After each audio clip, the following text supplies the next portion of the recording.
Hi guys, Patharamattu സീരിയലിലെ ഒരു പുതുപുത്തൻ വിശേഷത്തിലേക്ക് എല്ലാവർക്കും സ്വാഗതം. വരാൻ പോകുന്ന ഒരു അടിപൊളി എപ്പിസോഡ് വിശേഷത്തിലേക്കാണ് നമ്മൾ പോകുന്നത്. എന്താണെന്ന് വെച്ചാൽ നമ്മുടെ ആദർശും നയനയും കൂടി മാളവിയെ എൻ ജ്വല്ലറിയിലേക്ക് പറഞ്ഞു വിട്ട് അവിടുത്തെ രഹസ്യങ്ങളെല്ലാം ചോർത്താൻ ശ്രമിക്കുന്നുണ്ട് കേട്ടോ. അത് വിജയിക്കുകയും ചെയ്യുന്നുണ്ട്. എന്നാൽ ഇതിൻ്റെ ഒക്കെ ഇടയിൽ നമ്മുടെ നവ്യയ്ക്ക് ഒരു സംഭവം ഉണ്ടാവുകയാണ്. നവ്യ അബിയെ ഒരുപാട് ന്യായീകരിച്ച് മുത്തശ്ശൻ്റെയൊക്കെ മുമ്പിൽ പറയുന്നുണ്ട് കേട്ടോ. അതിനൊക്കെ ശേഷം നവ്യ നമ്മുടെ അനഘയുടെ വായിൽ നിന്ന് തന്നെ കേൾക്കാണ് കേട്ടോ. ഒരു മരണമൊഴി പോലെ അനഘയുടെ വായിൽ നിന്ന് കേൾക്കാണ് അബിയാണ് ചന്തുമോളുടെ അച്ഛനെന്നും അനഘയെ ചതിച്ചത് അബിയാണെന്നും ഒക്കെ ഉള്ള ഒരു കാര്യം. അതൊക്കെ കേട്ട് കഴിയുമ്പം നമ്മുടെ നവ്യയ്ക്ക് പിന്നെ ഒന്നും പറയാനില്ല. നവ്യ അബിയോട് വന്ന് ചോദ്യം ചെയ്യാൻ വരുന്നുണ്ട്. പക്ഷെ അബി നവ്യയുടെ തലയെ തൊട്ട് പറയാണ് ഞാനങ്ങനെ ഒന്നും ചെയ്തിട്ടില്ല എന്നൊക്കെ ന്യായീകരിക്കുകയാണെങ്കിലും നവ്യ സംഭവങ്ങളെല്ലാം മനസ്സിലാക്കുകയും അബിയുടെ കള്ളത്തരങ്ങളെല്ലാം മനസ്സിലാക്കുകയും ചെയ്യാണ് കേട്ടോ. ആ ഒരു വിശേഷങ്ങളിലേക്കാണ് നമ്മൾ പോകുന്നത്. നമ്മുടെ വീഡിയോ ഇഷ്ടമായാൽ ഒന്ന് ലൈക്ക് ചെയ്യണേ, ഹൈപ്പ് ചെയ്യണേ, ചാനൽ കൂടി ഒന്ന് സബ്സ്ക്രൈബ് ചെയ്ത് സപ്പോർട്ട് ചെയ്യണേ. അങ്ങനെ ആദർശും നയനയും കൂടി ഡിസൈനെല്ലാം വരച്ചു കൊടുക്കുകയും അത് മാളവിക ഡേവിഡിനെ കാണിക്കുകയും ആ ഡിസൈനുകൾ അവന്തികയും നാഗേന്ദ്രയും കൂടെ ചെക്ക് ചെയ്ത് എല്ലാം നല്ല അടിപൊളിയായിട്ടുണ്ട്. ഇതുപോലൊരു ഡിസൈനറെ നമുക്ക് കിട്ടുവാണെങ്കിൽ പിന്നെ എൻ ജ്വല്ലറി വെച്ചടി കയറ്റം ഉണ്ടാവും. അതുപോലെ നയനാസ് കളക്ഷൻ എന്ന പേരിൽ മൂർത്തീസ് ജ്വല്ലറിയിൽ ഒരു കളക്ഷൻ ചെയ്യുന്നത് പോലെ തന്നെ ഇവിടെ മാളവികാസ് കളക്ഷൻ എന്നോ മറ്റോ പേരിട്ട് ഇവിടെയും നമുക്കൊരു പ്രത്യേക സെഷൻ തന്നെ തുടങ്ങാമെന്നും അത് നമ്മുടെ ജ്വല്ലറിക്ക് ഒരു വൻ വിജയമായിരിക്കുമെന്നും ഒക്കെ ഈ നാഗേന്ദ്രയും അവന്തികയും കൂടെ പറയാണ്. അത് ഡേവിഡിനെ പറഞ്ഞ് ധരിപ്പിക്കുകയും എത്രയും പെട്ടെന്ന് ഈ മാളവികയെ അവിടെ ജോലിക്ക് എടുക്കണമെന്ന് പറയുകയും ചെയ്യാണ് കേട്ടോ. അങ്ങനെ ഡേവിഡ് ആ തീരുമാനം എടുക്കുന്നതുകൊണ്ട് മാളവികയെ അവിടെ ജോലിക്കായിട്ട് എടുക്കുകയാണ്. മാളവികയൊക്കെ ആണെങ്കിലും ഭയങ്കര സന്തോഷമാകാണ്. ഇയാളിപ്പം ഈ കാര്യങ്ങളൊക്കെ ചെയ്യുന്നുണ്ടെങ്കിലും അത് ഈ ഡേവിഡിൻ്റെ സ്വന്തമായ ഒരു തീരുമാനമൊന്നുമല്ലെന്ന് മാളവികയ്ക്ക് മനസ്സിലാകാണ്.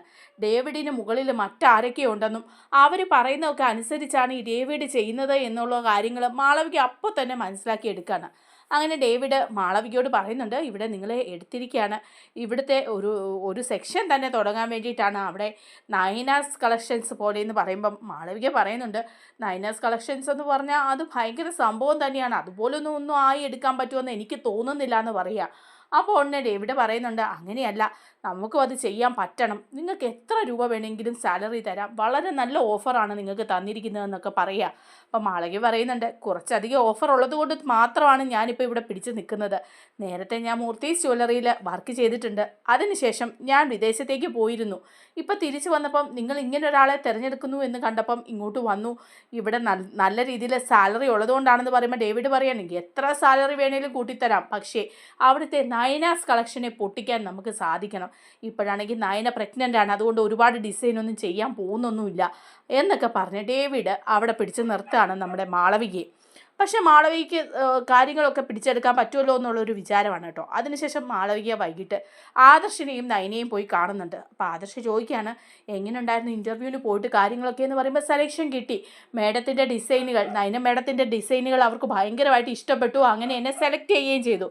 പക്ഷേ അത്രയും നല്ല ഡിസൈനുകൾ ആദ്യം കണ്ടപ്പോഴേക്കും ആ ഡേവിഡ് എന്ന് പറയുന്ന മനുഷ്യൻ ഇതൊന്നും ശരിയാവില്ല, എടുക്കാൻ പറ്റില്ല എന്നുള്ള രീതിയിൽ സംസാരിക്കുകയും മറ്റേ ആർക്കും അത് വാട്സപ്പ് ചെയ്ത് കൊടുക്കുകയും അവരത് കണ്ടു കഴിയുമ്പം അവർക്ക് ആ ഡിസൈനുകളുടെ വില മനസ്സിലാക്കി എന്നെ എടുക്കാൻ പറയുകയും ചെയ്യായിരുന്നു. ശരിക്കും പറഞ്ഞാൽ ആ എൻ ജ്വല്ലറിയിലെ MD ഡേവിഡ് ആണെന്ന് എനിക്ക് തോന്നുന്നില്ല. ഡേവിഡിന് മുകളിലും മറ്റാരോ ഉണ്ട്, ഡേവിഡ് മറ്റാരെയും പേടിക്കുന്നുണ്ട്, മറ്റാരുടെ ആജ്ഞ അനുസരിച്ചാണ് ഡേവിഡ് പ്രവർത്തിക്കുന്നതെന്ന് പറയാണ്. അപ്പോൾ ആദർശം പറയുന്നുണ്ട് അങ്ങനെ ഒരു സംശയം ഞങ്ങൾക്കും ഇല്ലാതില്ല, എന്തായാലും മാളവിക അവിടെ നിന്ന് ഈ കാര്യങ്ങളൊക്കെ ശരിക്കും പഠിച്ചെടുക്കണം, എന്തെങ്കിലുമൊക്കെ വിവരങ്ങളുണ്ടെങ്കിൽ അത് ഞങ്ങളെ അറിയിക്കണം എന്ന് പറയണം. അപ്പോൾ ശരി സാർ, ഞാൻ അതിനായിട്ട് നന്നായിട്ട് പ്രയത്നിച്ചോളാമെന്ന് മാളവികയും പറയുക. അങ്ങനെ അവർ ഒരു ഡീലൊക്കെ ഒപ്പിക്കുകയാണ്. അതേസമയം നമ്മുടെ ജലജയും നവ്യയും ഒക്കെ വീട്ടിൽ ഭയങ്കര പ്രശ്നമാണ് കേട്ടോ, അബിയെ MD ആക്കി ഇരുത്താത്തത് കൊണ്ട് തന്നെ. അപ്പം നവ്യ പറയുന്നുണ്ട് അതെ അബിയെ അല്ലേ അവിടെ MD കസേരയിൽ ഇരിക്കരുത്, അനിയാണല്ലോ ഇരുത്തിയിരിക്കുന്നത്, അനിയേക്കാളും കൂടുതൽ എക്സ്പീരിയൻസ് ഉള്ളതും കാര്യങ്ങൾ ചെയ്യാൻ ബോധ്യമുള്ളതും ഇവനാണ്, ഇവൻ ഈ വീട്ടിൽ ഒരു പ്രാധാന്യം ആരും കൊടുക്കുന്നില്ലല്ലോ എന്ന് പറയാണ്. അപ്പോൾ ജലജയും പറയാം ശരിയാ, അച്ഛനും അമ്മയും ഒന്നും അബിയെ ഒന്ന് വക വയ്ക്കുന്നു പോലുമില്ല, അവനോടൊരു നന്ദിയോ സ്നേഹമോ ഒന്നും കാണിക്കുന്നുമില്ല എന്ന് പറയുകയാണ് കേട്ടോ. അപ്പോൾ ഇതൊക്കെ കേൾക്കുമ്പോൾ മുത്തശ്ശന് നല്ല ദേഷ്യം വരികയാണ്. മുത്തശ്ശൻ അപ്പോൾ ജലജയോടായിട്ട് കുറച്ച് കാര്യങ്ങളങ്ങ് പറയുകയാണ്. എടി നിന്നെ ഇവിടെ വളർത്താൻ പോയതാണ് ഞാൻ ചെയ്ത ഏറ്റവും വലിയ തെറ്റ് എന്നുള്ള കാര്യങ്ങളൊക്കെ അങ്ങ് മുത്തശ്ശൻ പറയുകയാണ്. നീ ഇവിടെ വളർത്തിയെന്നും ഈ കുടുംബത്തിൽ ജീവിച്ചു എന്നും വെച്ച് ഇവിടെ ചെയ്യുന്ന എന്ത് തോന്നിയാസവും കണ്ടില്ലെന്ന് നടിക്കാൻ പറ്റില്ല ജലജയെന്ന് പറയാം. അല്ലേലും ഞങ്ങൾക്കത് അറിയാമെന്ന് പറയാണ്. അപ്പം നവ്യം പറയാ, ശരിയാ, അങ്ങനെയാ, കുടുംബത്തിൽ നിന്ന് തന്നെയാണ് എല്ലാവർക്കും പാര വരുന്നത്. ഇപ്പം കണ്ടില്ലേ എൻ്റെ 2 അനിയത്തിമാർ, ഒരുത്തി ഇവിടെ തന്നെയുണ്ട്. എനിക്ക് ഈ കുടുംബത്തിൽ തന്നെ പാര വെച്ചുകൊണ്ട് ഇങ്ങനെ ജീവിക്കുക. അവളുടെ ഭർത്താവിനെ നല്ലവനാക്കി കാണിക്കാൻ വേണ്ടിയിട്ട് എൻ്റെ ഭർത്താവിനെ തരം താഴ്ത്തും അവൻ മനുഷ്യർ എല്ലാവരുടെയും മുമ്പിൽ. അങ്ങനെ ഒരുത്തി, വേറൊരുത്തി കണ്ടില്ലേ SI ആയിട്ട്. ഏറ്റവും അധികം ഞാൻ അവളെയൊക്കെ സ്നേഹിച്ചതാ. എന്നിട്ട് അവളും കണ്ടില്ലേ അവളുടെ ചേച്ചിക്കും ഭർത്താവിനും വേണ്ടിയിട്ട് എന്നെ എൻ്റെ ഭർത്താവിനെ ഇങ്ങനെ ഉപദ്രവിക്കുന്നത്. അബിയെ ജയിലിലിട്ട് നന്ദു തന്നെ തല്ലി ചതയ്ക്കായിരുന്നു. ആ കാഴ്ച കണ്ടിട്ട് എനിക്ക് സഹിക്കാനേ പറ്റിയില്ല. ഇതിനൊക്കെ അവൾക്ക് അനുഭവം കിട്ടും.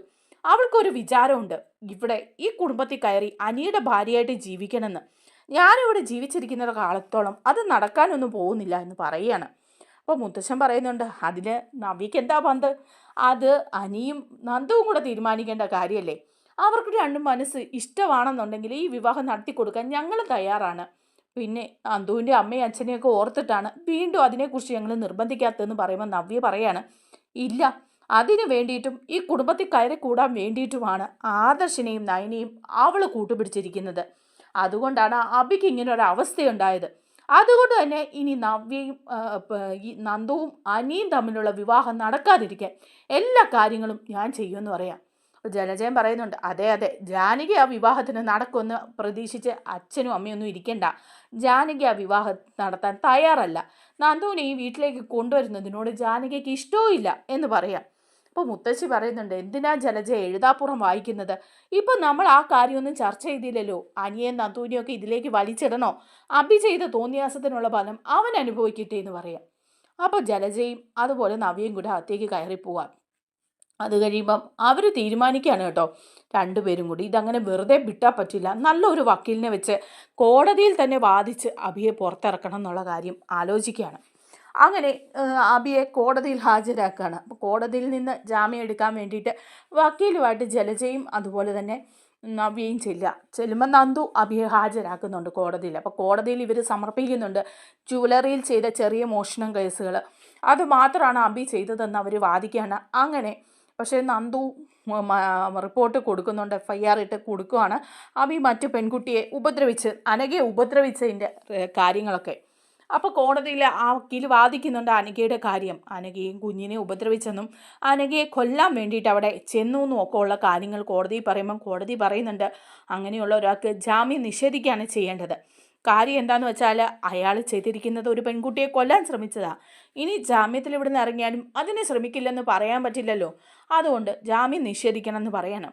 അപ്പോൾ നവ്യയുടെയൊക്കെ വക്കീൽ വാദിക്കുന്നുണ്ട്, അങ്ങനെ കൊല്ലാൻ ചെന്നതൊന്നും അല്ല, വിവരങ്ങൾ അന്വേഷിക്കാൻ ചെന്നതാണ്. ആ അനഘ എന്ന് പറയുന്ന പെണ്ണ് ആ ആദർശിൻ്റെ കുഞ്ഞിൻ്റെ അമ്മയാണ്. അതുകൊണ്ട് തന്നെ ഈ കുടുംബത്തിൽ അനഘ വന്ന് ആദർശിൻ്റെ ജീവിതത്തിൽ ഒരു പ്രശ്നം ഉണ്ടാക്കാതിരിക്കാൻ വേണ്ടിയിട്ട് അവിടെ ചെന്ന് അബി ഒന്ന് ചൂടായി എന്ന് മാത്രമേ ഉള്ളൂ. അതിനെ കൊടുക്കാൻ വേണ്ടിയിട്ടാണ് ഇവർ ആ വീഡിയോ അങ്ങനെ പ്രദർശിപ്പിക്കുന്നത്. അബിയോട് ആദർശനും നയനയ്ക്കുള്ള ദേഷ്യം തീർക്കാൻ വേണ്ടി നന്ദുവിനെ കരിയാക്കിയിരിക്കുകയാണ്. ഇവരെല്ലാം പരസ്പരം ബന്ധുക്കളാണെന്നും നന്ദു അതുകൊണ്ട് SIയുടെ പദവി ഉപയോഗിച്ച് ദുരുപയോഗം ചെയ്താണ് അബിയെ ഇങ്ങനെ കുടുക്കിയിരിക്കുന്നതെന്നും ഒക്കെ അങ്ങ് വാദിക്കുക. അപ്പോൾ കോടതി പറയുന്നുണ്ട്, ശരിയാണ്, അങ്ങനെയാണെങ്കിൽ ചിലപ്പോൾ ആയിരിക്കും അന്വേഷണം അതിൻ്റേതായ വഴിക്ക് നടക്കട്ടെ, ജാമ്യം നിഷേധിക്കുന്നില്ല, അബിക്ക് ജാമ്യം കൊടുത്തേക്കാം എന്ന് പറയുകയാണ് കേട്ടോ. പക്ഷേ ജാമ്യം കരാറിൻ്റെ അടിസ്ഥാനത്തിലാണ് കേട്ടോ കൊടുക്കുന്നത്. ദിവസവും സ്റ്റേഷനിൽ ചെന്ന് സൈൻ ചെയ്യണമെന്നും അങ്ങനെയുള്ള കുറേ കരാറുകളൊക്കെ വച്ചിട്ട് അതിൻ്റെ അടിസ്ഥാനത്തിൽ അബിക്ക് ജാമ്യം കൊടുത്ത് വിടുകയാണ്. അങ്ങനെ അബി ജാമ്യത്തിൽ ഇറങ്ങുമ്പോൾ ഭയങ്കര സന്തോഷത്തിലാണ് ജലജയും നവ്യയും. നന്ദുവിൻ്റെ അടുക്ക ചെന്ന് വെല്ലുവിളിക്കുന്നുണ്ട് അബിയുമായിട്ട്. എന്നിട്ട് നന്ദുവിനോട് നവ്യ പറയാ, എടി നന്ദു, നീ വിചാരിച്ചെന്താ അബിയൊന്നും ഇതിൻ്റെ അകത്ത് കിടന്ന് നിൻ്റെ ഇടി കൊള്ളുമെന്നോ? അതൊന്നും ഞാൻ സമ്മതിക്കില്ല. സത്യം ചെയ്യൂടി, അബി തെറ്റൊന്നും ചെയ്തിട്ടില്ലെന്ന് കോടതിക്ക് ബോധ്യമാകുന്ന ഒരു സമയം വരുമെന്ന് പറയാം. അപ്പോൾ നന്ദു പറയുന്നുണ്ട്, ശരിയാ, ചേച്ചിയുടെ വിശ്വാസം ചേച്ചിയെ വിശ്വസിച്ചുകൊണ്ടിരുന്നോ? കാരണം ഈ കേസ് നല്ല രീതിയിൽ അന്വേഷിക്കുകയും അതിനുവേണ്ടി അബിയെ കൊടുക്കാനുള്ള എല്ലാ കാര്യങ്ങളും എൻ്റെ കയ്യിലുണ്ട്. ചേച്ചിക്ക് റിപ്പോർട്ട് അറിയില്ല. പിന്നെ കോടതിയിൽ കൂടുതൽ കാര്യങ്ങൾ വെളിപ്പെടുത്താതിരുന്നത് വേറെ ചില കാര്യങ്ങൾ കൊണ്ട് കൂടിയാണ്. എന്തായാലും ഈ കേസ് അന്വേഷണം പൂർത്തിയായി കഴിയുമ്പം സകല തെളിവുകൾ കിട്ടിക്കഴിയുമ്പോൾ ആ പൂയെ പൂട്ടു എന്നുള്ള കാര്യത്തിൽ സംശയമില്ലെന്ന് പറയാം. അപ്പോൾ ജലജ പറയോ, തെളിവുകൾ ഇനി ഉണ്ടാക്കണമല്ലോ, നിനക്ക് കുറേ കള്ള തെളിവുകളൂടി ഉണ്ടാക്കിയിട്ട് എൻ്റെ മോനെ പൂട്ടാൻ വേണ്ടി നീ ശ്രമിക്കേ. എന്താന്ന് വെച്ചാൽ നിന്നെ കൊണ്ടാക്കാവുന്നതൊക്കെ ചെയ്യേ. എന്തായാലും നിനക്ക് അനന്തപുരിയിൽ മരുമകളായിട്ട് വരാമെന്നൊന്നും വിചാരിക്കണമെന്ന് പറയാം. അപ്പോൾ നന്ദു പറയുന്നു, എനിക്ക് എനിക്ക് താല്പര്യമുണ്ടെങ്കിൽ ഇപ്പോൾ വേണേലും ദേ അനിയും ഒന്നിച്ചൊരു ജീവിതം തുടങ്ങാൻ എനിക്ക് ധൈര്യമുണ്ട്. അത് അനന്തപുരിയിൽ വന്നിട്ടാണേലും പുറത്തെവിടെയെങ്കിലും ആണെങ്കിലും ഞങ്ങൾ ഒന്നിക്കണമെന്ന് വെച്ചാൽ ഞങ്ങൾ ഒന്നിച്ച് ജീവിക്കും. പക്ഷേ അങ്ങനെ ഒരു തീരുമാനം ഞാനോ അനിയോ എടുക്കാത്തിടത്തോളം കാലം മറ്റാർക്കും ഇത് റോളൊന്നും ഇല്ല എന്ന് പറയുകയാണ്. അങ്ങനെ ജലജയ്ക്ക് കുറിക്ക് കൊള്ളുന്ന മറുപടി കൊടുക്കുക. അപ്പോൾ അബി ഒന്ന് സൂക്ഷിച്ചു നോക്കുന്നുണ്ട് നന്ദുവിനെ. എന്നിട്ട് പറയാണ്, നന്ദു നീ ഒരു കാര്യം ഓർത്തു, നീ മറ്റുള്ളവരോട് കളിച്ചതുപോലല്ല ഈ അബിയോട് കളിച്ചത്. നീ CI സച്ചിനെയും അതുപോലെ അനാമികയുടെ അച്ഛൻ വേണുവിനെയൊക്കെ പൂട്ടിയിട്ടുണ്ട്. അവർക്ക് കൊടുത്ത പോലുള്ള രീതിയിലല്ല ഞാൻ നിന്നെ കാണുന്നത്. നീ ഒരു കാര്യം ഓർത്തോ നന്ദു, നീ സ്റ്റേഷനിലിട്ട് എന്നെ തല്ലിച്ചയച്ചില്ലേ, പല കാര്യങ്ങളും പറയിപ്പിക്കാൻ വേണ്ടിയിട്ട് നീ ശ്രമിച്ചില്ലേ, അതിനൊക്കെ ഫലം നിനക്ക് ഞാൻ തന്നിരിക്കും. ഈ അബിയെ നിനക്ക് ശരിക്കും അറിയില്ല. അന്നേരം നന്ദു പറയേ, എനിക്കറിയാം, ശരിക്കും അറിയാം നിന്നെ. നീ ആരാണെന്നുള്ള വിവരം ദേ ഇവിടെ ഞാൻ വിളിച്ച് പറയുന്നില്ലെന്നേ ഉള്ളൂ. പക്ഷേ എല്ലാ തെളിവുകളും എൻ്റെ കയ്യിലുണ്ട്. ഈ അന്വേഷണം ഒന്ന് പൂർത്തിയായിക്കോട്ടെ, അപ്പം നമുക്ക് കാണാമെന്ന് പറയണം. ബാബി പറയുന്നുണ്ട്, അന്വേഷണം പൂർത്തിയാവുന്നതിന് മുമ്പ് തന്നെ നമുക്ക് കാണേണ്ടി വരും. നീ നീ ചെവിയെ നുള്ളിക്കും നന്ദു. നിന്റെ ചേച്ചി നയന അനന്തപുരി തന്നെ ഉണ്ടല്ലോ, പോരാത്തതിന് അവൾ ഗർഭിണിയുമാണല്ലോ. നമുക്ക് കാണാമെന്ന് പറയാം. അപ്പം അപ്പം നന്ദുവിന് ദേഷ്യം വരിക. നന്ദു പറയുന്നുണ്ട്, എന്താടാ പറഞ്ഞത്? എൻ്റെ ചേച്ചി ഉപദ്രവിക്കുന്നോ? നീ കൂടുതലൊന്നും പറയരുത്. അന്ന് അവിടെ ആ മൂർഖ പാമ്പ് വന്നത് എൻ്റെ ചേച്ചി ഉപദ്രവിക്കാൻ വേണ്ടി നീ പ്ലാൻ ചെയ്തതല്ലേ? അതുപോലെ എൻ്റെ ചേച്ചി ഉപദ്രവിക്കാൻ ഇനിയും നീ എന്തെങ്കിലുമൊക്കെ പ്ലാൻ ചെയ്തിട്ടുണ്ടെങ്കിൽ, എൻ്റെ നയനേച്ചിക്ക് എന്തെങ്കിലും സംഭവിച്ചിട്ടുണ്ടെങ്കിൽ പിന്നെ നീ ഒന്ന് ജീവനോടെ പോലും കാണില്ല എന്ന് നന്ദു വെല്ലുവിളിക്കുക. അപ്പോൾ അവി ശരി എന്ന് പറഞ്ഞിട്ട് അങ്ങ് പോവാണ് കേട്ടോ. അപ്പം എല്ലാം കരുതി കൂട്ടിയാണ് അബിയും ജലജയും നവ്യയും കൂടെ. നവ്യക്കാണെങ്കിലും നല്ല ദേഷ്യമാണ് നന്ദുവിനോടും നയനയോടും ഒക്കെ. അതുകൊണ്ട് തന്നെ അബിയും ജലജയുമായിട്ട് ചേർന്ന് നയനയെ കുരുക്കാനുള്ള പണി കൂടി നോക്കുന്നുണ്ട്. അങ്ങനെ വീട്ടിൽ ചെന്ന് കഴിയുമ്പോഴേക്കും ജലജയും അബിയും നവ്യയും കൂടെ സംസാരിക്കുക. അപ്പം നവ്യ പറയുന്നുണ്ട്, നിന്നെ കൊടുക്കാൻ വേണ്ടിയിട്ട് അവർ ഇത്രയൊക്കെ പണി ചെയ്തില്ലേ, എന്നിട്ടും ഇങ്ങനെയൊക്കെ ആയല്ലോ, നമ്മൾ രക്ഷപ്പെട്ടല്ലോ, നമ്മൾ ജാമ്യത്തിൽ ഇറങ്ങിയില്ലേ, ഈ കേസ് നിനക്കെതിരൊന്നും ആവത്തില്ല, അത്ര വലിയ തെറ്റൊന്നും നീ ചെയ്തിട്ടില്ല, കുറച്ച് ദിവസങ്ങൾ ശിക്ഷിക്കുമായിരിക്കും, അതിൽ കൂടുതലൊന്നും വരാനൊന്നുമില്ല, അബി നീ പേടിക്കേണ്ടെന്ന് നവ്യ പറയുക. അപ്പോൾ അബി പറയുന്നുണ്ട്, എനിക്ക് എവിടെയാ പേടി, എനിക്കൊരു പേടിയില്ല. പക്ഷെ നിൻ്റെ അനിയത്തി ഉണ്ടല്ലോ നന്ദു, അവളെന്നെ ജയിലിലിട്ട് തല്ലി ചതച്ചു, അതിന് പകരം വിട്ട് ഞാൻ എന്ന് പറയുമ്പം നവ്യ പറയാം, അതൊന്നും വേണ്ട അബി, ഇനി അതൊക്കെ അങ്ങ് വിട്ടേരെ, അവളുടെ ചോരത്തിളപ്പ് കൊണ്ട് അങ്ങനെ ചെയ്തതാണ്, സർവീസിൽ കയറിയതല്ലേ ഉള്ളൂ, നമുക്ക് അവളെ പൂട്ടാം. പിന്നെ അത് തന്നെയല്ല, നയനയോടും ആദർശിനോടുമുള്ള സ്നേഹം കൊണ്ട് അവളത് ചെയ്തത്, അവരത് ചെയ്യിപ്പിച്ചതാ, ആദർശും നയനയും കൂടി എന്ന് പറയുമ്പോൾ ജലജ പറയാ, ശരിയാ, ആദർശും നയനയും കൂടി ചെയ്യിപ്പിച്ചതാ. അബിയെ എങ്ങനെയെങ്കിലും ജുവലറികളുടെ ചുമതലകളിൽ നിന്ന് മാറ്റണം, അതിനുള്ള കളിയാണ് അവർ കളിച്ചത്. എല്ലാത്തിൻ്റെ തലപ്പത്ത് ആദർശിന് തന്നെ എത്തണം, അതാണ് അവൻ്റെയൊക്കെ ആഗ്രഹം. ഇനിയിപ്പം ദേ നയന ഗർഭിണിയല്ലേ, അവൾ പ്രസവിച്ച് ഒരു കുഞ്ഞുണ്ടായി കഴിയുമ്പോൾ പിന്നെ ആ കുഞ്ഞിനായിരിക്കും അനന്തപുരിയിൽ 1ാം സ്ഥാനം, നമ്മളൊക്കെ 2ാം സ്ഥാനക്കാർ പോയിട്ട് പുറംപോക്കിൻ്റെ വില പോലും കിട്ടില്ല എന്ന് ജലജ പറയുമ്പം അബിയും പറയാ, ശരിയാ, ആ കാര്യത്തെ ഇനി മറക്കണ്ട, നമ്മുടെ കുഞ്ഞിന് ഈ കുടുംബത്തിൽ ഒരു വിലയുണ്ടാവില്ല, നയനയുടെ കുഞ്ഞിനായിരിക്കും എല്ലാ സ്വത്തുക്കളും കൊടുക്കുക. അന്ന് തന്നെ മുത്തശ്ശനും മുത്തശ്ശിയും പറഞ്ഞതാണ്, ആദർശിനും നയനയ്ക്കും ഉണ്ടാകുന്ന കുഞ്ഞിനാണ് ഈ അനന്തപുരി തറവാട്ടിലെ സ്വത്തുക്കളെല്ലാം എഴുതി കൊടുക്കുക, ആ കുഞ്ഞാണ് അതിനൊക്കെ അർഹതപ്പെട്ടതെന്ന്. ഏത് വകയിലാണ് ആ കുഞ്ഞ് അർഹതപ്പെടുന്നത്? എന്ത് ചെയ്തിട്ടാണ് ആ കുഞ്ഞിന് സ്വത്തുക്കൾ മുഴുവൻ കൊടുക്കുന്നത്? ആദർശാണത്രേ ഈ കുടുംബം നോക്കുന്നത്, അതുകൊണ്ട് അവൻ്റെയും നയനയുടെയും കുഞ്ഞിന് എല്ലാം കൊടുക്കുമെന്ന് മുത്തശ്ശൻ പറഞ്ഞു. അങ്ങനെ ഒരു അവസ്ഥ ഉണ്ടായാൽ പിന്നെ നമ്മളിവിടെ ജീവിച്ചിരുന്നിട്ട് കാര്യമില്ല, എല്ലാ അധികാരങ്ങളും അവരുടേക്ക് അങ്ങ് പോവുകയേ ചെയ്യുന്നേ എന്ന് പറയുമ്പോൾ നവ്യയും പറയുക, ശരിയാ, അങ്ങനെ ഒന്നും ചെയ്യാൻ ഞാൻ സമ്മതിക്കില്ല, ഈ കുടുംബത്തിൽ എല്ലാവർക്കും ഒരുപോലെ അവകാശമുണ്ട്, ആദർശിൻ്റെയും നയനയുടെയും കുഞ്ഞിനുള്ള അവകാശം എൻ്റെയും അബിയുടെയും കുഞ്ഞിനും ഉണ്ട്, അതുകൊണ്ട് അവരുടെ കുഞ്ഞിന് തന്നെ എല്ലാം കൂടെ കൊടുക്കാൻ ഞാൻ സമ്മതിക്കില്ല, എൻ്റെ കുഞ്ഞിനും കിട്ടേണ്ട അവകാശം കിട്ടിയിരിക്കണം എന്ന് പറയാം. അപ്പോൾ അബി പറഞ്ഞു കൊടുക്കണം, അങ്ങനെ കിട്ടണമെന്നുണ്ടെങ്കിൽ നയന ഇപ്പോൾ ഉടനെ പ്രസവിക്കരുത്, നയനയുടെ വയറ്റിലുള്ള ഈ കുഞ്ഞ് ഇല്ലാതാവണമെന്ന് പറയാൻ. അപ്പോൾ നവ്യ പറയാം, എന്താ അബി നീ ഉദ്ദേശിച്ചത്? അപ്പോൾ ജലജ പറയാം, അവന് ഉദ്ദേശിച്ചത് വേറൊന്നുമല്ല, നവ്യയുടെ വയറ്റിലുള്ള കുഞ്ഞു ഇല്ലാതാവണമെന്നാണ് പറഞ്ഞത്, അതിനുവേണ്ടി നമ്മൾ എന്തെങ്കിലും ചെയ്യണമെന്നാണ് പറഞ്ഞത്, ഇനിയും നമ്മളൊന്നും കാണാത്തതുപോലെ നിന്നാൽ നമുക്ക് തന്നെ അതിൻ്റെ നഷ്ടം ഉണ്ടാവുകയുള്ളെന്നാണ് അവൻ പറഞ്ഞതെന്ന് പറയാം. അപ്പം നവ്യയ്ക്ക് ഒരു ചാഞ്ചാട്ടമൊക്കെ വരുമോ മനസ്സിന്. അപ്പം നവ്യ പറയുക, ഏയ് അങ്ങനെയൊന്നും ചെയ്യാൻ പറ്റില്ല, അങ്ങനെയൊന്നും ചെയ്യണ്ട. എന്തൊക്കെയാണേലും നയന എൻ്റെ അനിയത്തിയല്ലേ, അവളുടെ വയറ്റിലുള്ള ഒരു ജീവനെ ഇല്ലാതാക്കാൻ ശ്രമിക്കുക എന്ന് പറഞ്ഞാൽ അതൊന്നും ശരിയായ കാര്യമല്ല. അബിയും അമ്മയൊക്കെ നിങ്ങളുടെ പഴയ സ്വഭാവത്തിലേക്ക് പോവാണോ? ഇതിനൊന്നും ഞാൻ കൂട്ടു നിൽക്കില്ല. വേറെന്തെങ്കിലും കാര്യം പറയാനുണ്ടെങ്കിൽ പറ, അല്ലാതെ വയറ്റിൽ കിടക്കുന്ന ഒന്നും അറിയാത്ത കുഞ്ഞിനെ കൊല്ലാനൊന്നും പറ്റില്ല എന്ന് നവ്യ എടുത്തടിച്ച് പറയുമ്പോൾ ജലജ പറയാ, ആ പറ്റില്ലെങ്കിൽ പറ്റില്ല, നീ ഇങ്ങനെ വിചാരിച്ചുകൊണ്ടിരുന്നോ? നിനക്കും നിന്റെ കുഞ്ഞിനും ഉണ്ടാകാൻ പോകുന്ന സ്ഥാനം പെരുവഴിയായിരിക്കും. അപ്പം മനസ്സിലാവും നീ ആഗ്രഹിച്ചു വന്നത് അനന്തപുരിയിലെ സ്വത്തുക്കൾ തന്നെയല്ലേ എന്ന് ചോദിക്കുക. അപ്പം അബിയും പറയുന്നുണ്ട്, അമ്മ ദേഷ്യപ്പെടാതെ, ദേ നവ്യ ഇപ്പം അത് സമ്മതിച്ചില്ലെന്നേ ഉള്ളൂ. സമാധാനപരമായിട്ടൊന്ന് ആലോചിച്ച് നോക്കുമ്പം അവളത് സമ്മതിക്കും. കാരണം നമ്മളോട് ചെയ്തിരിക്കുന്ന ക്രൂരതകളൊക്കെ എന്തൊക്കെയാണെന്ന് അവൾക്ക് നന്നായിട്ടറിയാം. പിന്നെ നമ്മൾ അവളോട് പ്രത്യേകിച്ച് ഇതൊന്നും പറഞ്ഞു കൊടുക്കണ്ടല്ലോ എന്നൊക്കെ പറയാം. എന്നാലും നവ്യയുടെ മനസ്സിൽ ഭയങ്കര ഒരു വിഷമമൊക്കെ ഉണ്ട് കേട്ടോ. അതേസമയം നമ്മുടെ അനഘയാണെങ്കിൽ ആശുപത്രിയിൽ വയ്യാതെ കിടക്കുകയാണല്ലോ. നല്ല രീതിയിൽ അനഘയ്ക്ക് സീരിയസ് ആവുകയാണ്. അനഘയുടെ അസുഖം മൂർച്ഛിച്ചു വരിക. അപ്പോൾ ഡോക്ടർ അനഘയെ ചികിത്സിച്ചുകൊണ്ടിരിക്കുമ്പോൾ ഒരു സമയത്ത് തന്നെ അനഘ സംസാരിക്കുകയാണ്. എന്തൊക്കെയോ വായിന്ന് ഇങ്ങനെ സംസാരം വരികയാണ്. അപ്പോൾ നേഴ്സ് പെട്ടെന്ന് ഓടിപ്പോയി ഡോക്ടറെ വിളിച്ചിട്ട് വരിക. അപ്പോഴേക്കും ഡോക്ടർ വരുമ്പം അനഘ സംസാരിക്കാൻ തുടങ്ങിയപ്പോൾ ഡോക്ടറിന് സന്തോഷമാവും. അപ്പോൾ ഡോക്ടർ ചോദിക്കുന്നുണ്ട്, ആ ഇതൊക്കെ മാറിയെന്ന്. അപ്പോൾ ആ ഒരു തളർച്ചയും ഒക്കെ മാറി, കൈയും കാലും ഒക്കെ അനക്കാൻ തുടങ്ങി, സംസാരിക്കാനും ഒക്കെ തുടങ്ങിയിരിക്കുക ചെറിയൊരു തോതിൽ. അപ്പോൾ ഡോക്ടർ പറയുന്നുണ്ട്, നല്ല മാറ്റം ഉണ്ടല്ലോ കുട്ടി, നിൻ്റെ ആ കോമ സ്റ്റേജിനൊക്കെ നല്ല മാറ്റം ഉണ്ടല്ലോ എന്ന് പറയണം. അപ്പോൾ ഉടനെ ഡോക്ടർ പറയുന്നുണ്ട്, എന്തൊക്കെ മാറ്റം ഉണ്ടെങ്കിലും നിൻ്റെ അസുഖം, ക്യാൻസർ എന്ന് പറയുന്ന അസുഖം, അത് കൂടിക്കൊണ്ടിരിക്കുകയാണ്. ഇനിയിപ്പോൾ മോൾക്ക് അധികം ആയുസ് ഉണ്ടാവാനൊന്നും സാധ്യതയില്ല. പക്ഷേ ദേ ഇപ്പോൾ അവസാന നിമിഷം ഇങ്ങനെ സംസാരിച്ചല്ലോ എന്നൊക്കെ ഡോക്ടർ നേഴ്സിനോട് പറയുക. അപ്പോൾ ഇത് അനഘ കേൾക്കുന്നുണ്ട്. അപ്പോൾ അനഘയ്ക്ക് ഭയങ്കര വിഷമമാവുകയാണ്. ഇനി അധികം നാളെ എന്തായാലും താൻ ജീവിച്ചിരിക്കില്ല എന്ന് അനഘയ്ക്ക് അറിയാം. അപ്പോഴേക്കും അനഘയുടെ മനസ്സിൽ ഇത് മുഴുവൻ കിടക്കുക. മനസ്സിലെ കൊച്ചിനെ കാണണം എന്നുള്ള ആഗ്രഹമാണ്. അപ്പോൾ ഡോക്ടറിനോട് പറയുന്നുണ്ട്, എനിക്ക് ചന്തുമോളെ ഒന്ന് കാണണം, എൻ്റെ കുഞ്ഞിനെ എനിക്ക് കാണണം എന്ന് പറയുക. അപ്പോൾ കുഞ്ഞിനെയും കൊണ്ട് വരാനായിട്ട് വിളിച്ച് പറയുകയാണ് കേട്ടോ ഡോക്ടർ നയനയോട്. അങ്ങനെ നയനയും ആദർശും ചന്തുമോളെ കൊണ്ട് വരികയാണ് അനഘയുടെ അടുത്ത്. അപ്പോൾ അനഘ കുഞ്ഞിനെ കാണുമ്പോൾ കെട്ടിപ്പിടിക്കുകയോ ഉമ്മ വയ്ക്കുകയോ ഒക്കെ ചെയ്യുന്നുണ്ട്. അപ്പോൾ ആദർശം നയനയും പറയുകയാണ്, ഒരുപാട് സന്തോഷമായി, സംസാരിക്കാൻ തുടങ്ങിയല്ലോ, ഇനിയിപ്പോൾ അസുഖവും മാറും, അനഘയൊന്നും പേടിക്കണ്ട കേട്ടോ എന്നൊക്കെ പറയാണ്. അബി എന്ന് പറയുന്ന ഒരു ചതിയൻ അവിടെ ഉണ്ട്. അവൻ ഈ കുഞ്ഞിനെ ഉപദ്രവിക്കാനൊന്നും ശ്രമിക്കില്ല, ഞങ്ങളുടെ കുഞ്ഞായിട്ട് തന്നെയാണ് വളരുന്നത്. പക്ഷേ അനഘ അസുഖം മാറി വരികയാണെ ചന്തുമോളെ അനഘയുടെ അടുത്ത് തന്നെ കൊണ്ടുവിടും എന്നൊക്കെ പറയുന്നുണ്ട്. അപ്പോൾ അനഘയുടെ കണ്ണ് നിറഞ്ഞ് ഒഴുകുക. എന്നിട്ട് അനഘ പറയുന്നുണ്ട്, എനിക്ക് നവ്യ ഒന്ന് കാണണം എന്ന് പറയുമ്പം നയന പറയും, എന്തിനാ, അവൾ കാണണ്ട, അവളോടൊന്നും സംസാരിക്കാൻ നിൽക്കണ്ടെന്ന് പറയുമ്പം അനഘ പറയാം, ഇല്ല, ഇതെൻ്റെ അവസാന ആഗ്രഹമായിട്ട് കൂട്ടി, നിങ്ങൾ അനഘയൊന്ന് നവ്യ ഇങ്ങോട്ടൊന്ന് പറഞ്ഞു വിടണമെന്ന് പറയാണ്. അങ്ങനെ ആദർശം നയനയും കൂടി നവ്യയോട് ചെന്ന് പറയുന്നുണ്ട്, നവ്യയെ കാണണമെന്ന്. ആ അനഘ പറഞ്ഞു, ഈ ചന്തുമോളുടെ അമ്മ.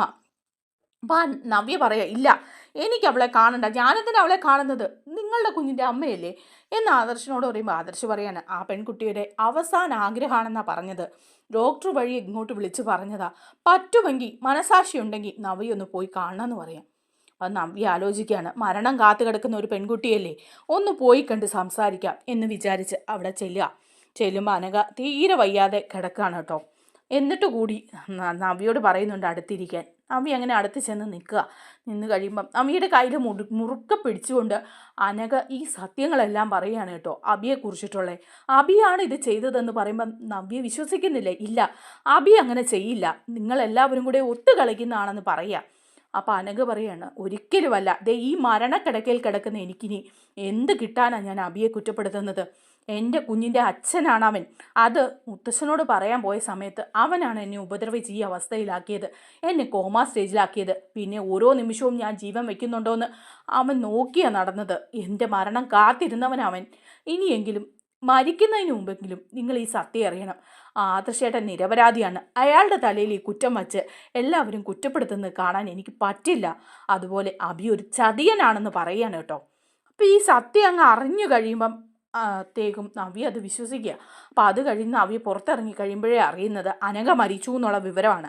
അങ്ങനെ അനഘ മരിച്ചെന്ന് അറിഞ്ഞു കഴിയുമ്പോഴേക്കും നവ്യയ്ക്ക് അത് വിശ്വാസമാവുകയാണ്. മരണക്കിടക്കയിൽ കിടന്ന് പറഞ്ഞ കാര്യമല്ലേ. നവ്യ നേരെ വീട്ടിലേക്ക് ചെല്ലുമ്പോൾ അബി എവിടെയുണ്ട്. അബിയെ വിളിച്ചിറക്കി നിർത്തുക. എന്നിട്ട് അബിയോട് ഈ കാര്യങ്ങളെല്ലാം ചോദിക്കുകയാണ്. അപ്പോൾ അബി പറയുന്നുണ്ട്, ഇല്ല ഞാനങ്ങനെ ഒന്നും ചെയ്തിട്ടില്ല, നീ എന്നെ വിശ്വസിക്കണം, അവൾ മരിച്ചില്ലേ, അവൾ ആ മരണസമയത്ത് ബോധമില്ലാതെ പേയും പിച്ചും പറഞ്ഞതായിരിക്കും, നീ എന്നെ വിശ്വസിക്കണം എന്നൊക്കെ പറഞ്ഞ് നവ്യയുടെ തലയിൽ തൊട്ട് സത്യം ചെയ്യുകയൊക്കെ ചെയ്യാണ്. ഞാനല്ല ചന്തുമോളുടെ അച്ഛൻ എന്നുള്ള കാര്യമൊക്കെ പറയുമ്പോൾ അനഘ പറയാം, ഇനി നീ എന്നോട് ഇക്കാര്യം പറഞ്ഞു വരരുത്, എല്ലാവരും ഇതൊക്കെ പറയുമ്പോഴും ഞാൻ വിശ്വസിച്ചില്ല, എന്തോ മറച്ചു വെക്കുന്നുണ്ടെന്ന് എനിക്കറിയായിരുന്നു, നീ തന്നെയാണെന്ന് പറഞ്ഞിട്ട് കൊട്ടുക്കുകയാണ് കർണക്കുറ്റി നോക്കി അബിയുടെ. അപ്പോൾ മുത്തശ്ശനും മുത്തശ്ശിയും ജലജയും എല്ലാവരും അന്തം വിട്ട് നിൽക്കുക. അങ്ങനെ എല്ലാ സത്യങ്ങളും നവ്യ അറിയാണ് കേട്ടോ. നമ്മുടെ വീഡിയോ ഇഷ്ടമായാൽ ഒന്ന് ലൈക്ക് ചെയ്യണേ, ഹൈപ്പ് ചെയ്യണേ, ചാനൽ കൂടി ഒന്ന് സബ്സ്ക്രൈബ് ചെയ്ത് സപ്പോർട്ട് ചെയ്യണേ. താങ്ക്